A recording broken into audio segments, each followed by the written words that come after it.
مساء الخير، استاذنك توصلني بدكتور مصطفى مدبولي بعد اذنك. ايوه مولي. لا والله يعني حقيقي مودي مش احسن حاجه، فوحياتك وصلني بيه. اوكي معاك. الو، مساء الخير يا دكتور مصطفى، ازي حضرتك يا فندم؟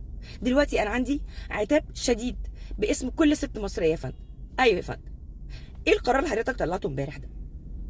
قرار اجازه عيد الفطر يا فندم. لا انا مش بعدل على حضرتك قراراتك يا فندم، انا بستفسر. يعني دلوقتي يا فندم انا في مكالمه سابقه طلبت من حضرتك باسم كل ام مصريه عظيمه ان حضرتك تدينا اجازه عيد الفطر جمعه سبت حد اتنين تلاته اربعه خميس جمعه سبت. حصل يا فندم؟ ايوه. وحضرتك وعدتني انك هتفكر. ايه اللي حصل بقى؟ ايه اللي جد طير الاربع والخميس من الاجازه؟ ليه الاجازه لحد التلات يا فندم؟ ايوه يا فندم. ايه العلاقه؟ ايه العلاقه ان احنا عندنا اجازه تانية في شهر ابريل بمناسبه عيد القيامه وبمناسبه شم النسيم؟ ايه العلاقه يا فندم؟ دول اجازتين مستقلتين بذاتهم.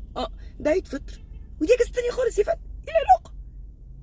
مالها عجله الانتاج بس يا فندم؟ مالها؟ ما احنا كنا بنشتغل لحد الساعه 2 وكنا زي الفل وبننتج. وبعدين يا فندم الانسان محتاج اجازه يفصل عشان يرجع ينتج تاني. يا فندم اشمعنى وزير التربيه والتعليم الراجل الكمل الله يبارك له، الله يبارك له، ادى العيال الاسبوع كله؟ يعني ايه واحنا مال؟ يعني ايه وانا مالي يا فندم؟ ايوه يا فندم، انا بنتي كبيره فعلا وموظفه وبتشتغل. يعني ايه مالي ومال الامهات؟ لا يا فندم انا بتكلم باسم كل ام عامله. العيال دي هتتساب مع مين يا فندم؟ ها؟ العيال دي هتتساب مع مين؟ وحضرتك عارف دلوقتي لام شمسيه بيتذاع وعامل لهم هسس في دماغهم. خايفين يسيبوا العيال هكه ولا هكه العيال تروح منهم. فالامهات دي هتسيب العيال يا ام. انا ببلغ حضرتك باسم كل ام ان احنا اربع وخميس ان شاء الله واخدين. هناخده يا فندم. هناخده من الرصيد، وحسبي الله ونعم الوكيل في اللي كان السبب ان احنا نضيع يومين من الرصيد كده. لا يا فندم، لا لا، ما بحسبش على حضرتك يا فندم، لا لا لا خالص، لا يا فندم. طب هل في امكانيه حضرتك تتراجع في القرار ده؟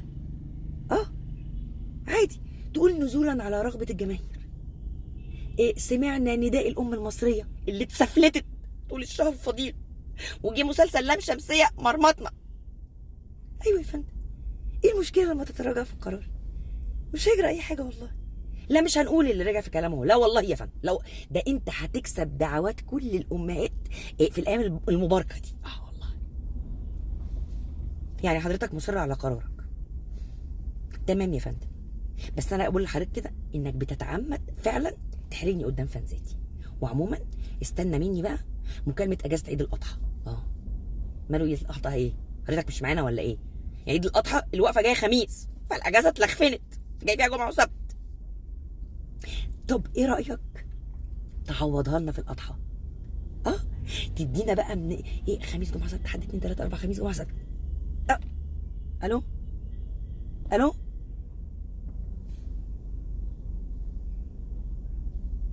فودافون. فودافون اكيد.